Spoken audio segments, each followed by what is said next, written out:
الرحیم نحمدہ و نصلی علی رسولہ الکریم۔ ہر انسان نے موت کا ذائقہ چکھنا ہے، تو مسلمان کے لیے موت کے وقت شریعت کے کیا احکامات ہیں، اس کو مسنون طریقے سے شریعت کے حکم کے مطابق غسل کیسے دینا ہے اور اس کو مسنون طریقے سے کفن کیسے دینا ہے، تو اس کا طریقہ ہم ابھی پریکٹیکل آپ کے سامنے بیان کریں گے۔ تو اس سے پہلے کچھ موت کے وقت کے جو اسلامی شرعی احکامات ہیں ان کا تذکرہ ہوگا۔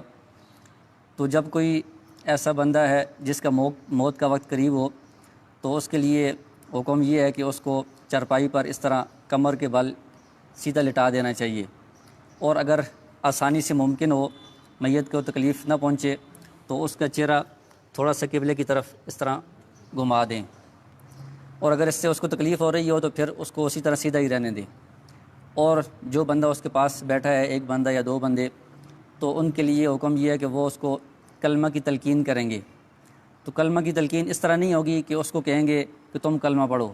اس طرح اس کو حکم نہیں دیں گے، کیونکہ یہ بہت سختی کا وقت ہوتا ہے، بہت پریشانی کا وقت ہوتا ہے۔ تو اگر خدا نخواستہ اس کے منہ سے کوئی ایسی بات نکل گئی تو یہ اس کے ایمان کے لیے خطرہ بن جائے گا کہ میں کلمہ نہیں پڑھتا،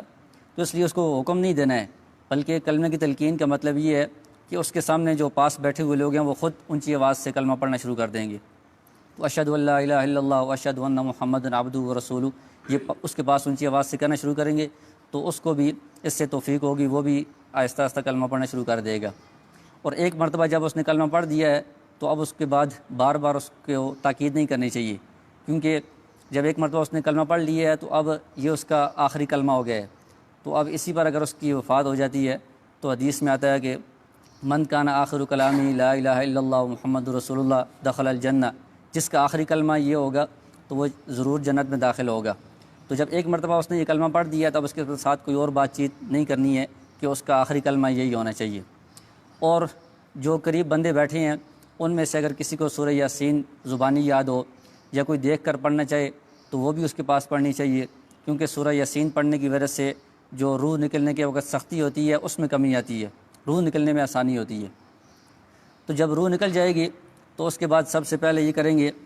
کہ میت کا جو چہرہ ہے اور سر ہے، کوئی پٹی لے کر اس کے سر کو، چہرے کو اس طرح باندھ دیں گے، جبڑوں کو، کہ اس کا منہ بالکل بند ہو جائے، اور اس کی جو آنکھیں ہیں اگر کھلی ہیں تو آرام سے ان کی آنکھوں کو بند کر دیں گے۔ اور اس کے بعد جو اس کی بازو ہیں وہ اگر اوپر ہیں یا اس طرح ہیں تو ان کو ہم سیدھا کر دیں گے، بالکل ٹانگیں اگر اوپر ہیں تو ان کو بھی بالکل سیدھا کر دیں گے۔ تو یہ روح نکلنے کے بعد صرف سب سے پہلا کام یہ کریں گے۔ جی، پاؤں کے انگوٹھے بھی اگر وہ ضرورت پڑے اگر کھلے ہوئے ہیں تو ان کو بھی باندھ دیں، ورنہ ٹانگیں اور بازو یہ سیدھے کر لیں اور آنکھوں کو بند کر دیں، اور جو جبڑے ہیں ان کو اس طرح باندھ دیں کہ منہ آپس میں بند ہو جائے۔ اس کے بعد میت کو غسل دینا ہے، تو میت کو غسل دینا شریعت میں صرف ایک مرتبہ واجب ہے، یعنی میت کو غسل دینا اس کا حکم یہ ہے کہ یہ واجب ہے، اور یہ میت کا غسل صرف ایک مرتبہ ہے۔ ہمارے ہاں جو رواج ہے بہت سارے علاقوں میں کہ 2 مرتبہ غسل دیا جاتا ہے، ایک مرتبہ شروع میں دیتے ہیں وفات کے بعد، اور ایک مرتبہ جنازے سے پہلے دوبارہ دیتے ہیں۔ تو یہ شرعی طور پر ٹھیک نہیں ہے، کیونکہ غسل دیتے وقت میت کو بہت الٹنا پلٹنا پڑتا ہے، اس کو بہت ذرا سے تکلیف ہوتی ہے، تو یہ اس کے ساتھ ظلم ہے۔ تو ایک مرتبہ غسل کافی ہے، شروع میں دے دی ہے تو اب جنازے سے پہلے دوبارہ غسل دینے کی ضرورت نہیں ہے۔ تو غسل دینے کے لیے ہم کیا کریں گے کہ اس طرح ایک تختہ جو ہے یہ غسل والا جو عام طور پر مساجد میں رکھا ہوتا ہے، یا اگر تختہ میسر نہیں ہے تو کوئی بھی ایسی لکڑی کی چیز یا خالی زمین پر بھی اس کو لٹا سکتے ہیں۔ تو اس سے پہلے یہ جو تختہ ہے میت کو لٹانے سے پہلے اس تختے کو 3 مرتبہ دھو لینا چاہیے، پانی سے دھو لیں، اس کو صاف کر لیں۔ اس کے بعد اگر خوشبو کی دھونی اس کو دی جاتی ہے، اگر آسانی سے ممکن ہو تو دے لیں، ورنہ پانی سے اس کو دھو کر صاف کر لینا کافی ہے۔ پھر اس کے بعد میت کو لا کر اس کپڑے پر، اس تختے پر لٹایا جائے گا، اور پھر اس کے بعد میت کا جو ستر ہے اس کو ایک موٹے کپڑے سے ڈھانکا جائے گا۔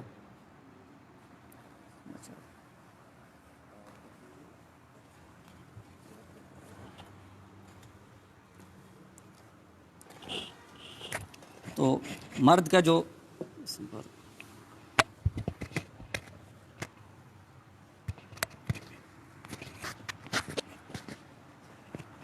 مرد کا سطر ناف سے لے کر گھٹنے تک ہے،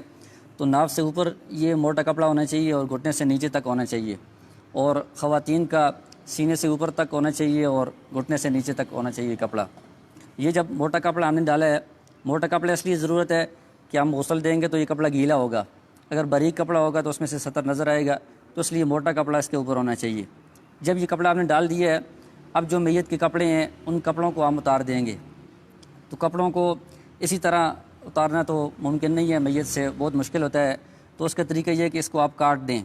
تو کاٹنے کے لیے کینچی لے کر یہ جو قمیض ہے اس کو یہاں سے کٹ لگا دیں، بازو کو ادھر سے کٹ لگا دیں، ادھر سے بھی دونوں کو، قمیض کو بھی نیچے سے اور بازو کو بھی کٹ لگا دیں، اور اس کو پھر اس طرح اوپر نکال لیں، گلے سے باہر نکال لیں۔ اسی طرح اور یہ جو سطر والا کپڑا رکھا ہوا ہے، اس کپڑے کے نیچے ہاتھ ڈال کر اس کا ازار بند کھول دیں گے، اور نیچے کی طرف سے اس کی جو شلوار ہے اگر آسانی سے نکالنا ممکن ہو تو اس کو کھینچ کر نکال دیں گے، ورنہ اس کو بھی کینچی کے ساتھ کاٹ کر اس کو بھی باہر نکال دیں گے۔ جب اس کے کپڑے اتار دیے ہیں، یہ کپڑا اوپر رکھا ہوا ہے سطر ڈانپنے والا، تو اس کے بعد ہم اس کے لیے غسل شروع کریں گے۔ تو میت کے غسل کا بھی وہی مسنون طریقہ ہے جو زندہ آدمی کے غسل کا طریقہ ہے۔ زندہ بندہ اگر غسل کرنا چاہتا ہے تو مسنون طریقہ یہ ہے کہ پہلے وہ استنجا کر لے، اور اس کے بعد پھر وضو کر لے، پھر اس کے بعد پورے جسم پر پانی پائے، یعنی غسل کرے۔ تو میت کا جو غسل کا طریقہ ہے وہ بھی اسی طرح ہی ہے۔ سب سے پہلے کیا کریں گے کہ جو غسل کرانے والا ہے وہ اپنے ہاتھ پر، بائیں ہاتھ پر دستانہ پہن لے، جو عام طور پر ڈاکٹر حضرات استعمال کرتے ہیں، وہ دستانہ مل جائے وہ پہن لیں، اگر وہ نہ ملے تو کوئی بھی کپڑا لے کر اس کو ہاتھ کے ساتھ باندھ لیں، چھوٹا کپڑا، کپڑا ہو، کوئی چھوٹا رومال ہو، اس کو ہاتھ کے ساتھ اس طرح باندھ لیں، موٹا کپڑا ہونا چاہیے۔ تو ہاتھ کے ساتھ جب کپڑا باندھ لیا ہے، اس کے بعد پھر پانی آپ کے پاس پہلے سے موجود ہوگا، پانی نیم گرم ہونا چاہیے، بہت ٹھنڈا بھی نہ ہو، بہت ذرا گرم بھی نہ ہو، نیم گرم پانی کے پہلے سے انتظام کر لیں۔ تو اس میں مگے میں پانی لے کر بایاں ہاتھ اس کپڑے سے نیچے اس طرح ڈال کر پانی بھی ڈالیں گے اس طرح، اور اس کا استنجا کرا دیں گے۔ جب استنجا کروا دیا ہے، اچھی طرح اس کو صاف کر دیا ہے، اس کے بعد دوسرا مرحلہ یہ ہے کہ دستانے اتار دیں گے۔ اب اس کو وضو کروانا ہے۔ تو وضو میں زندہ بندے تو کلی بھی کرتے ہیں، ناک میں پانی ڈالتے ہیں سارا، اس میں کلی اور ناک میں پانی ڈالنے کی ضرورت نہیں ہے، بلکہ کلی کے بجائے تھوڑی سی روئی لیں گے، آپ روئی کو اس طرح کر لیں گے اور اس روئی کو پانی میں بھگو کر اس کے منہ میں، ہونٹوں پر اس طرح مل دیں گے، تر روئی کو۔ اگر منہ کھلا ہوا ہو تو اندر جو دانت ہیں ان دانتوں پر بھی اس کو مل دیں گے، تو یہ اس کی کلی ہو جائے گی۔ ایک مرتبہ روئی کو تر کر کے اس طرح لگایا، پھر دوسری مرتبہ اور روئی لے کر اس کو بھی اس طرح بنا کر اس کو بھی تر کر کے اس طرح دوبارہ اس کے ہونٹوں پر لگا دیے، دانتوں پر لگا دیے، اس طرح 3 مرتبہ کریں گے، تو یہ کلی ہے۔ پھر اس کے بعد اور روئی لے کر اس کو تر کر کے اس کو اس طرح بنا کر تر کر کے اس کے ناک میں اس طرح صفائی کر دیں گے، تر روئی کو اس طرح پھیر دیں گے، گمار دیں گے ایک مرتبہ، پھر دوسری مرتبہ دوبارہ اس طرح روئی لے کر اس کو بھی تر کر کے اس طرح اس کی ناک میں دونوں طرف گھما دیں گے، پھر تیسری مرتبہ روئی لے کر اس کو تر کر کے اس کے ناک میں دونوں طرف گھما دیں گے۔ تو یہ کلی اور ناک میں پانی ڈالنا یہ اس طرح روئی کے ذریعے سے ہوگا۔ اس کے بعد جو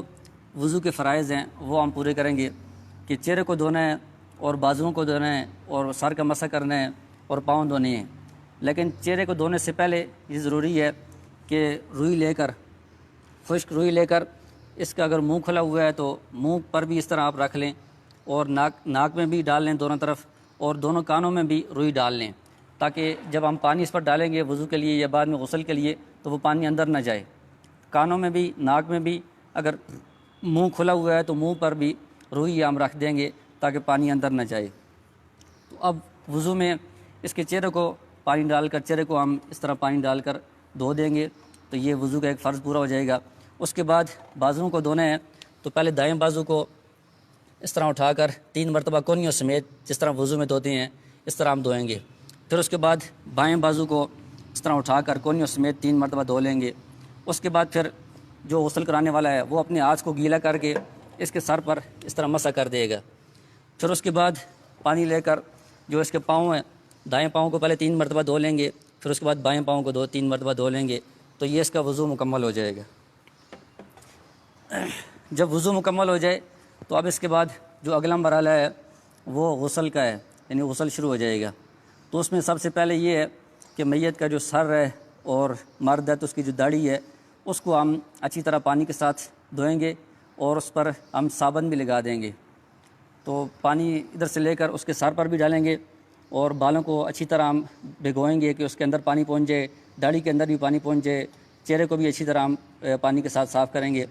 جب یہ سر اور داڑھی اور چہرہ اچھی طرح صاف ہو جائے اس پر پھر صابن بھی لگا لیں گے، صابن کے ساتھ دوبارہ اس کو ہم دھو لیں گے۔ اس کے بعد پھر ہم اس مردے کو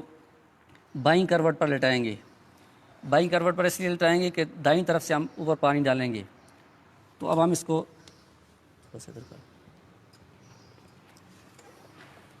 یہ سطر والا کپڑا بڑا ہونا چاہیے ہر طرف سے کہ اگر اس کی کروٹ بدلیں تو سطر ظاہر نہ ہو۔ تو بائیں کروٹ پر ہم نے لٹا دیا ہے تو دائیں طرف سے ہم پانی بہانا شروع کریں گے۔ تو ادھر پانی بہائیں گے اور جو سطر والا ایسا ہے اس میں کپڑے کے نیچے سے اس طرح مگا ڈال کر آگے پانی ڈالیں گے۔ اس طرف سے بھی ٹانگوں پر ڈالیں گے اور کپڑے کو تھوڑا سا اٹھا کر ادھر سے اس طرح تیزی کے ساتھ پانی اندر ڈالیں گے۔ تو یہ اوپر سے جب ہم نے دائیں کروٹ پر پانی ڈالا ہے تو 3 مرتبہ ہم پانی ڈالیں گے اس طرح، اور پانی اتنا ڈالیں گے کہ جو نیچے جگہ ہے،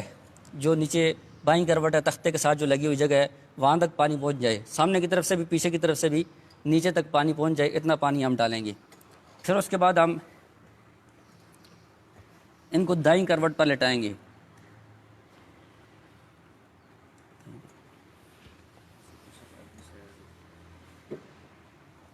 دائیں کروٹ پر جب لٹا دی ہے تو اب بائیں کروٹ اوپر ہو گئی ہے، اس پر ہم اسی طرح 3 دفعہ پانی بہائیں گے۔ یہاں سے شروع کریں گے اور ادھر کپڑے کے نیچے سے پانی ڈالیں گے اور اس طرح ٹانگوں پر بھی پانی ڈالیں گے اور کپڑے کے نیچے سے یہ سارا جو جسم ہے یہ 3 مرتبہ اس کو بھگونا ہے۔ اتنا پانی ڈالنا ہے کہ سامنے سے بھی اور پیچھے سے بھی نیچے جو جگہ ہے تختے کے ساتھ جو لگی ہوئی ہے وہاں تک پانی پہنچ جائے۔ جب 3 مرتبہ یہ پانی ڈال دیا ہے اس کو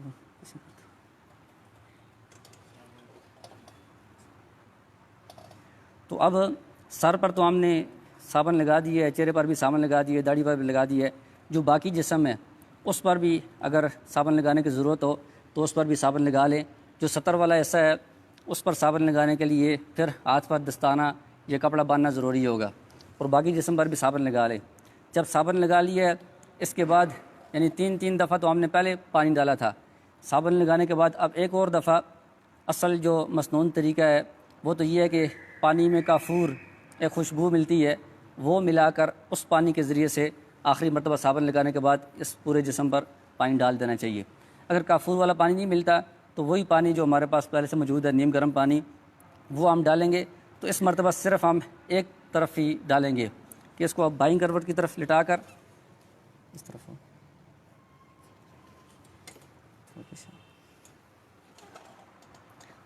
تو بائیں کروٹ پر لٹا کر دائیں طرف سے اس کو سارا پانی آخر تک بہا دیں گے۔ کافور ملا ہوا اگر پانی میسر ہو تو وہ ڈالیں گے، ورنہ جو عام سادہ پانی ہے نیم گرم پانی وہی سارا ہم اس میں ڈال دیں گے۔ اس دفعہ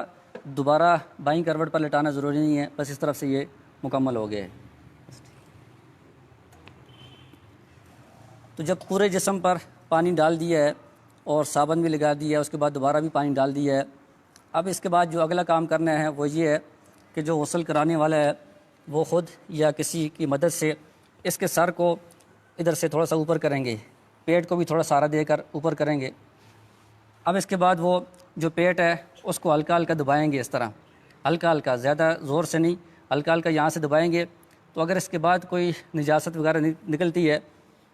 تو دوبارہ وہ ہاتھ پر دستانہ باندھ کر یہ کپڑا باندھ کر دوبارہ وہ اس کا استنجا کروا دیں گے، اس نجاست کو صاف کر دیں گے۔ یہ جو ابھی اگر بعد میں نجاست نکلتی ہے اس سے جو پہلے غسل ہو گیا ہے اس پر کوئی فرق نہیں پڑے گا، دوبارہ غسل کرنے کی ضرورت نہیں ہے، بس وہ جو پہلے غسل ہو گیا ہے وہ مسنون غسل مکمل ہو گیا ہے۔ اب اگر نجاست نکلتی ہے تو صرف اس کو صاف کر دینا کافی ہے۔ جب یہ کام ہو گیا ہے تو اب جو اس کا غسل ہے وہ سارا مکمل ہو گیا ہے۔ اب ہم نے کیا کرنا ہے کہ کفن کے لیے اس کو چرپائی پر لٹانا ہے، کفن باندھنے کا انتظام کرنا ہے، اس کی صحیح ترتیب کرنی ہے۔ تو اس کے لیے پہلے ہم تولیے، چونکہ یہ سارا اس کا جسم گیلا ہے تو اس لیے پہلے ہم تولیے کے ذریعے سے اس جسم کو خشک کریں گے۔ تو تولیے کو جس طرح زندہ لوگ استعمال کرتے ہیں اس طرح رگڑ کر مل کر اس طرح استعمال نہیں کرنا، کیونکہ بعض اوقات جلد بہت کمزور ہوتی ہے تو اس کو بھی نقصان پہنچتا ہے۔ تو اس کو ہم اس طرح کر کے اس کے اوپر صرف رکھیں گے کہ وہ پانی کو چوس لے، اس طرح زیادہ زور سے اس کو ملنا نہیں ہے۔ تو تولیے کے ذریعے سے اس کے بالوں کو بھی، داڑھی کے بالوں کو، چہرے کو اور جسم کو ہم خشک کر لیں گے۔ خشک کرنے کے بعد یہ جو کپڑا ہے جو ہم نے پہلے سے سطر پر ڈالا ہوا ہے، یہ تو ابھی پانی کے ساتھ بہت ذرا بھیگ گیا ہے، تو اب ہم اس کے اوپر خشک کپڑا ڈالیں گے سطر کو چھپانے کے لیے، اس کو ہم نکال لیں گے۔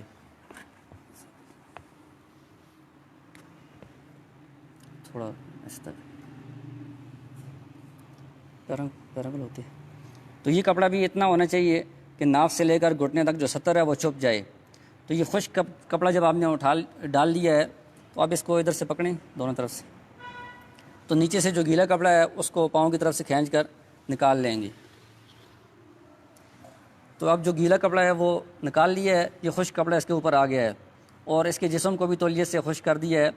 اب ہم اس کو اٹھا کر جو کفن ہم نے پہلے سے بچھایا وہ ہوگا اس پر رکھیں گے اور کفن کو باندھنے کا انتظام کریں گے۔ تو کفن کو کیسے بچھانا ہے پہلے اور اس کے اوپر میت کو کیسے لٹانا ہے، کیسے باندھنا ہے، تو وہ ہم چارپائی پر اس کی پریکٹس کریں گے۔ ٹھیک ہے، ہاں اسی اٹھو